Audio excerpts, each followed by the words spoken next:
Hi అండి. Welcome to our channel the Telugu housewife Raji. నేను మీ రాజీని. నేను బాగున్నాను, మీరు చాలా బాగుండాలని కోరుకుంటున్నాను. పొద్దున్నే సూర్యుడు చూడండి మన ఇంట్లోకి ఎలా వస్తున్నాడు, తొంగి తొంగి చూస్తున్నాడు. చాలా పొద్దున్నే అలా మన ఇంట్లో పడుతుంటే చాలా బాగుంటుంది, బాగా అనిపిస్తుంది కూడా. ఆ కిరణాలు అది ఒకలాగా వైబ్రేషన్ వస్తుంది. ఇంకా అక్షయ తృతీయ కదా, పూజ చేసుకుందాం అని చెప్పి పసుపు పూసుకుంటున్నాను కాళ్ళకి. ఫస్టే పూసుకుంటాను అనమాట స్నానం చేసి రాగానే. ఇది మన తెలుగింటి సాంప్రదాయం కదా. ఆ రోజంతా ఏందో బాగా అనిపిస్తుంది అసలు. పూజ చేసుకునేటప్పుడు మాత్రం కంపల్సరీ పసుపు పెట్టుకుంటాను కాళ్ళకి.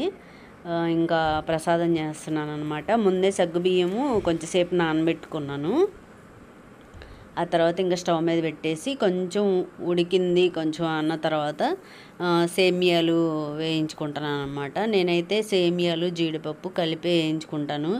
ఎక్కువ ఫ్రై అవ్వకుండా ఉంటే ఇష్టం అనమాట మా ఇంట్లో వాళ్ళకి. జీడిపప్పును కూడా దానిలోనే వేసి ఫ్రై చేస్తున్నాను. కొంచెం కలర్ మారే వరకు ఫ్రై చేసుకొని కొంచెం తిప్పకుండా ఉండాలి, కలుపుకోవాలి, లేకపోతే నల్లగా అయిపోతాయి అన్నమాట, అడుగున ఉన్నాయి. ఇవి కూడా ఉడికినవి దానిలో వేసేసుకొని సగ్గుబియ్యంలో ఇంకా పాలు అయితే పోసుకుంటాను అనమాట. చిక్కటి పాలు కదా, కొంచెం వేయగానే చూడండి ఎంత బాగుందో, చూస్తుంటేనే ఏమీగా ఉంది కదా. ఈరోజు ప్రసాదంగా అయితే ఇదే చేస్తున్నాను. ఈ సమ్మర్లో కొంచెం బాడీ కూడా కూల్గా ఉంటుంది, పిల్లలు ఇదైతే కొంచెం తింటారని చెప్పి ఇది చేశాను. కొంచెం యాలకుల పౌడరు నేనైతే మిక్సీ అలాగేం పట్టినప్పటికప్పుడు దంచేసుకుంటాను. పంచదార మనకు సరిపోయినంత. ఎక్కువ స్వీట్గా ఏం తినరు, లైట్గానే వేస్తాను. కొంచెం 2 ఉప్పు కళ్ళు వేసుకోండి, టేస్ట్ సూపర్ ఉంటుంది. తీపిని డామినేట్ చేయకుండా చూస్తాను అనమాట. ఇది ప్రసాదం బౌలు, గంగాళం లాంటిది ప్రసాదం బౌల్ అనమాట. దానిలో వేసుకుంటున్నాను. ఇంకా వెళ్ళి దీపారాజన చేసుకోవాలి. మన చెట్లకైతే పూస్తున్నాయి కదా 100 వరహాలు, తెల్లగన్నేరు కూడా పూసినాయి ఈరోజు, కొంచెం పర్వాలేదు. వాటినే పెట్టుకుంటున్నాను. వీలైనంత వరకు మన చెట్లకు ఉన్నయే వాడతాను, తక్కువ ఇంకా లేవు అసలుకి అన్నప్పుడు మాత్రమే కొనుక్కొచ్చుకుంటాను. పూలు దాదాపు ఇంట్లోయే పెట్టుకుంటాను అనమాట. అట్లా పెట్టడమే నాకు ఇష్టం, ఫ్రెష్గా ఉంటాయి కదా. అక్కడ ఉన్నాయి అంత ఫ్రెష్గా అనిపించవు నాకు. ఈరోజు అమ్మవారి దగ్గర మనం తీసుకొచ్చుకున్న గోల్డ్ ఉన్నాయి కదా, ఇయర్ రింగ్స్, అవి పెట్టుకొని పూజ చేసుకుంటున్నాను. అక్షయ తృతీయకు అనే కాదు, ఏ గోల్డ్ ఐటెం చేయించుకున్నా చిన్నదైనా పెద్దదైనా తీసుకురాగానే ఫస్ట్ అయితే నేను అమ్మవారి దగ్గర పెట్టుకొని పూజ చేసుకున్న తర్వాతే నేను వాడుతాను దాన్ని. అది ఇంకా అలవాటు అనమాట ఫస్ట్ నుంచి. అక్షయ తృతీయకి ఇంకొంచెం స్పెషల్ అనమాట. ఇంకా అమ్మవారి దగ్గర పెట్టుకొని తర్వాతే పెట్టుకుంటాం అనమాట. కడ్డీల స్టాండ్ అయితే బాగా ఉపయోగపడుతుంది. అదంతా కింద పడకుండా, డస్ట్ లాగా పడకుండా కూడా బాగుంది కడ్డీల స్టాండ్ అయితే. ఇంకా అవైతే ఇంకా అమ్మవారి దగ్గర పెట్టుకున్నాను. ఇంకా ప్రసాదం పెట్టేసి నైవేద్యం, ఇంకా హారతి ఇచ్చి ఏదో నాకు వచ్చిన మంత్రాలు తంత్రాలు ఏవో చదివాను. ఇంకా పూజ అయితే ఇలా చేసుకున్నాను అనమాట. ఇవి నేను తీసుకున్న ఇయర్ రింగ్స్ అయితే ఇవి బాగున్నాయా లేదా కామెంట్ చేయండి. 2.5 గ్రాము పట్టినాయి అనమాట, చాలా బాగున్నాయి. ఇంకా బ్రేక్ఫాస్ట్కి అయితే నేను ఈరోజు జొన్న సంగటి చేసుకుంటున్నాను. నైట్ అంతా నానబెట్టుకున్నాను జొన్నల్ని. ఇంకా అవి మిక్సీలో వేసుకొని నీట్గా కడుక్కోవాలి, 2-3 సార్లు కడగాలి. కొంచెం రాళ్ళు ఏమైనా ఉన్నా కూడా గాలించేసుకోండి. రాళ్ళు లేకపోతే నీట్గా 2-3 సార్లు బాగా పిసికి కడుక్కోండి. ఇలా కోర్సుగా మిక్సీ పట్టుకోవాలన్నమాట, కొంచెం బరకగానే పట్టుకోవాలి. మనము 1 గ్లాసు పిండికి 2.5 గ్లాసు వాటర్ వేసుకుంటాము.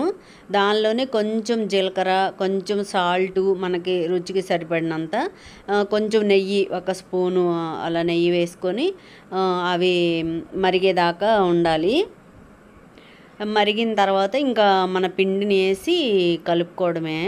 కొంచెం మనం ఉప్మా ఎలా చేసుకుంటామో ఇంకా అలా చేసుకోవడమే. ఉండలు కట్టకుండా తిప్పుకుంటూ ఉంటే సరిపోతుంది. బరగ్గానే ఉంది కాబట్టి ఉండలేమి కట్టదు.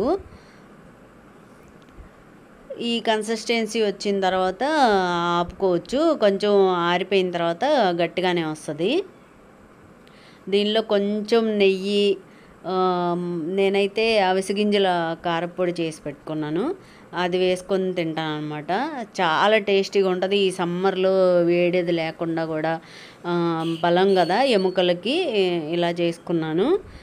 ఇంకా కర్రీ వచ్చేసి ఇవాళ బంగాళదుంప ఫ్రై చేస్తాను అనమాట. ఫ్రై అంటే మనకి భోజనాల్లో పెడతారు కదా, అలాంటి ఫ్రై అనమాట. నేను ఉడకబెట్టకుండా డైరెక్ట్గానే కొంచెం పెద్ద ముక్కలు కోసుకొని మూత పెట్టేసి మగ్గించుకుంటాను. దానిలోకి మసాలా అయితే కొంచెం ధనియాలు, కొంచెం జీలకర్ర, చిన్నులపాయలు, అల్లము, పచ్చిమిర్చి, ఉల్లిపాయలను కూడా లాస్ట్లో వేసి కోర్సుగా గ్రైండ్ చేసుకుంటాను. ఇంకా మనము ఎండు కారం తక్కువ అనమాట, వేసుకుంటే వేసుకుంటాం, లేకపోతే లేదు. ఇదే కారము సరిపడినంత వేసుకుంటాము. ఇంకా మన బంగాళదుంపలు కూడా అయితే మగ్గిపోయినాయి. ఉడకబెట్టి చేస్తే పిల్లలు అంత ఇష్టంగా తినరు, అందుకని నేను ఇలా చేస్తాను. దానిలోనే కొంచెం సాల్ట్, కరివేపాకు ఎప్పుడైనా లాస్ట్లో వేసుకుంటేనే ఆ టేస్ట్ అనేది మనకు తెలుస్తుంది, ఆ స్మెల్ అది కూడా. ఫ్రై అయిపోయినాయి కదా, ఇంకా మన కారము మసాలా కూడా దానిలో వేసేసుకొని మంచిగా కలుపుకోవడమే. మన కర్రీ అయితే రెడీ అయిపోయింది. మన చేను దగ్గర గట్ల మీద అయితే తాటి చెట్లు ఉన్నాయి అన్నమాట. తాటికాయలు కాసినవి కోసుకొచ్చారు మా వారు. సమ్మర్ అంటే ఖచ్చితంగా తాటి ముంజలు తింటాం కదా. మీలో ఎంతమంది తాటి ముంజలు తిన్నారు, ఇంకా తినలేదా, కామెంట్ చేసి చెప్పండి నాకు. చాలా టేస్టీగా ఉన్నాయి, లేతగా ఉన్నాయి కాయలు అయితే, ఇంకా ముదరలేదు. వాటర్ది బాగున్నాయి, మనకి అమృతంలాగే ఉంటాయి అన్నమాట. ఇంకా అవి అయితే చాలా ఇష్టం. తాటికాయలు అయితే ఖచ్చితంగా తెంపుకొస్తారు చేను దగ్గర నుంచి. ఏ టైంలో తింటున్నామో తెలుసు, 7:30కి తింటున్నాము అనమాట. పాలు తీసుకొని వచ్చిన తర్వాత లేతగా ఇగో వాటర్ చూడండి కనిపిస్తున్నాయి కదా, చాలా బాగుంటాయి. బాడీ హీట్ అయితే చాలా బాగా తగ్గిస్తాయి అన్నమాట ఈ తాటి ముంజలు. మీకు కనుక దొరికితే తప్పకుండా తినండి. ఈ కాయ అయితే కొంచెం ముదురుగా ఉందన్నమాట, అందుకనే ముంజలు తీసిస్తున్నాడు. ఆ తోలుతో అయితే తినొద్దు, తోలు తీసేసే తినండి కంపల్సరీ. కొంతమందికి మోషన్స్ అయ్యే ప్రమాదం ఉంటుంది, ఆ తోలు తీసేసిన తర్వాతే తినండి.